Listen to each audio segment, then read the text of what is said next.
কাছাৰকুছি ৰাসলৈ আপোনালোকক স্বাগতম। ৰাসৰ প্ৰস্তুতি কৰি থকা কিছু দৃশ্যাৱলী আপোনালোক দেখাই দিম। এইখন মুখ্য গেট হ'ব। 90% কাম সম্পূৰ্ণ হৈছে। তাৰে কাষতে চেল্ফি পইণ্ট আছে, ইয়াত সকলোৱে চেল্ফি উঠিব পাৰোঁ। আৰু মৃন্ময় মূৰ্তি অজস্ৰ আছে, প্ৰায় 400 পৰা 500 মৃন্ময় মূৰ্তি আছে। সকলোবিলাকৰ মই নাম নাজানো, এইটো নাম জানো, এইটো পুতুনা, কৃষ্ণ আছে, মহাদেৱ আছে, অজস্ৰ আছে এনে মৃন্ময় মূৰ্তি।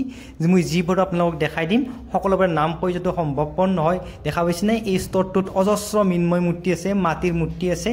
আপোনালোকক মই যি পাৰোঁ দেখাই দিবলৈ চেষ্টা কৰোঁ। অজস্ৰ মূৰ্তি আছে, কিন্তু এই মূৰ্তিবিলাকে ৰাসৰ মেইন মূৰ্তি হ'ব।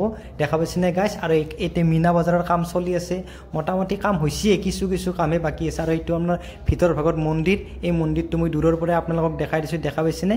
আৰু মৃন্ময় মূৰ্তিবিলাক এটা ষ্টৰৰ পৰা এটা ৰাসত সজাই আছে। দেখা পাইছেনে? এটা এটাকৈ সজাই আছে, 2 দিনৰ ভিতৰত সজাব শেষ কৰিব লাগিব না।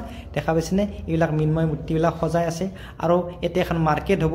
আৰু এইটো গদা নেকি, এইটো আপোনালোক দেখাই দিলোঁ। Thank U.